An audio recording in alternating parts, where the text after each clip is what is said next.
And we're back, ladies and gentlemen, with the show of madness that has enough time for late night adverts, only known as Under the Radar. And this week's episode of Under the Radar has been brought to you by Jimmy's Laser Light Store and Light Show. The only place to go for a light show like no other, head over to Jimmy's Laser Light Show. And you're welcome, Dan the Weatherman Stu, because we completely forgot to do that for Music Village.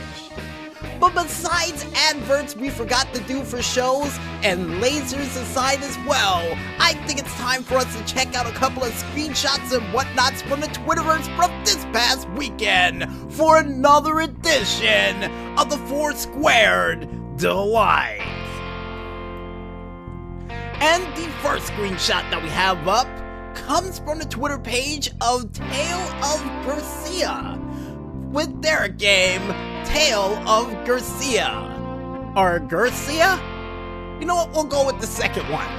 And the screenshot that they provided for this week shows our hero walking up toward a giant oversized statue, only to realize that what was really in front of the statue was a giant oversized golem that would be woken up from its what appears to be 1,000-year slumber, only to attack him, for him to run up the path and just leave before that giant golem throws a rock at him. And this screenshot automatically reminds me of a combination of Dragon's Dogma with a little hint of Dark Souls in there as well. And here's hoping in the near future that you get a chance to actually climb on that golem's back and try to take it out by any means necessary, just like in Dragon's Dogma.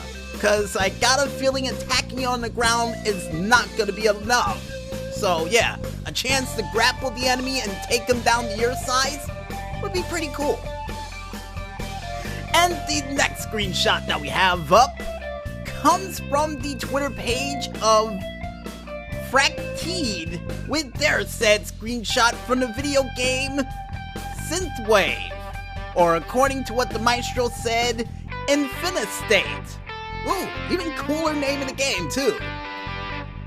And to go along with the cool name of the game, folks, they also have a cool screenshot as well, because it features a laser digital tank shooting laser shots and for the bullets to ricochet off the walls, hitting the enemy tanks before his tank would get destroyed by the other said tanks. Only for his tank to survive the onslaught and for him to just cruise around in this 8-bit digital 3D-like city. Nice! And this screenshot automatically reminds me of a combination of Tron and I guess a 3D version of the classic handheld game of Tank Assault. And here's hoping in the near future for this game that not only they give you ammo to actually take out those tanks a little bit faster, but also a chance for you to customize your tank as well. Because, you know, even though I'm a fan of the whole neon green, I would love to see what it would look like in Astro Blue. Yeah, let's go with that. Yeah, just an Astro Blue. And the next screenshot that we have up, besides customizable tanks that I hope are in that game, comes from the Twitter page of The Pumpkin Jack with their game, The Pumpkin Jack. Oh wait, Maestro said Pumpkin Jack. I don't know why I'm putting a V in front of his name, but with all the cool stunts this guy's able to pull off, I think he earned it. Because the screenshot that they have up for this week features our hero in a minecart just flying through the air, leaping over broken pieces of track, and even using his crow-like friend to break the barricades ahead to prevent him from running into anything unnecessary. Only for the title card to pop up and say Pumpkin Jack, which has me to believe that this would be a cool Saturday morning cartoon if they knew how to do it right. Or, you know, if they had the proper network for it.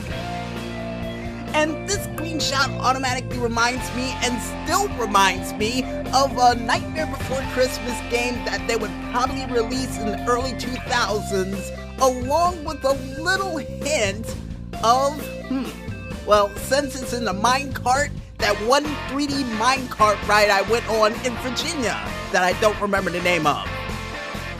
And here's hoping in the near future for this game is that they turn this minecart into a mini-game bonus that you get a chance to do as a little bit of side content for the game. Yeah, especially if it's a multiplayer experience where you can jump the minecart against your friends to see who can make it out alive. That would be pretty cool to see. And probably pretty difficult because you would have to use that crow to shoot the things before you get over there. And things meaning barricades that they have up to block it for each jump you try to make. Yeah, once again, would be a cool idea.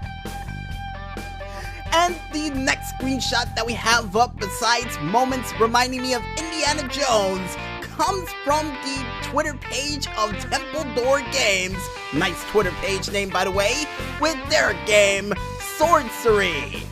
An even cooler name for the game too. And the screenshot that they provided for this week shows you with a tiny sword trying to take on an enemy, only for the sword to grow 10 times his normal size, for him to do 3 windmill hits and finish it off with an overhead strike, taking the enemy out with no problem. And in the caption above it would say, "Some boys are just too damn thick for this world." Oh man, funny comment I may add by the way. And this automatically reminds me of a combination of King Arthur, the cartoon version, with a little hint of the singing sword that Bugs Bunny had during one episode of Looney Tunes. Yeah. And oh, Maestro wanted to add it in that it also reminds him of that classic show for Cartoon Network called My Knight and Me. Yeah, it definitely does too. And here's hoping in the near future for this game, besides getting a chance to turn the sword into a giant, oversized, mega long greatsword, you also get a chance to work with battle axes and even maces to turn into giant, oversized things to take out enemies with one fell swoop. You know, only thing I hope for this game in the near future, besides elemental swords that you can actually use to do, you know, elemental damage to the enemies as well. And the last but not least, and probably one of the most terrifying screenshots we have for this week, comes from the Twitter page of Puppet Combo with their game, Puppet Combo.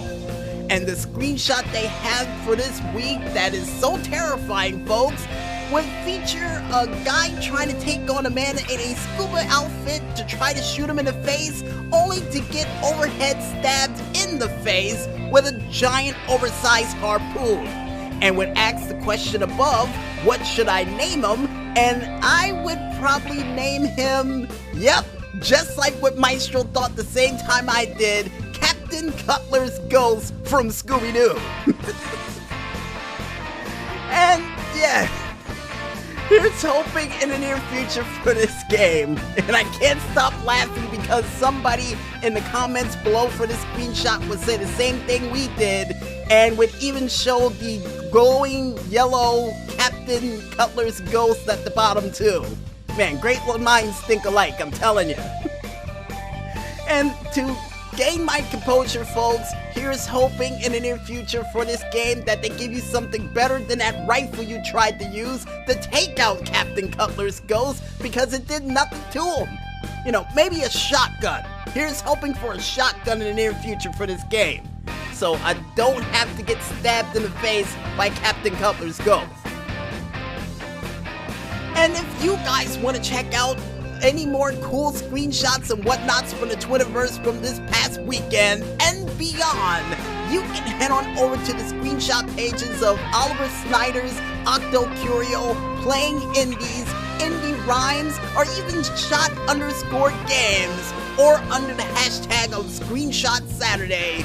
Or even if you want to check out the screenshots that we mentioned for this week and get an interpretation of it for yourselves, you can head on over to our Twitter page, only known as the 00 Agent 0012, under the screenshot folder the Maestro made for this week called the Screenshot 500. And the only reason he called it that is because apparently this past weekend was the Indy 500. But are you going to fit President's Day 2 in that title? Oh, apparently he's calling it Lincoln Screenshot 5000. How did you add another, 4,500 more laps to that? You know what? Never mind. And with that said, folks, I think it's time for us to head back to the music, and when we return, we'll be back with another bone-breaking edition of the Wild World of Stunts right after this. So don't go anywhere just yet, folks, and stay tuned.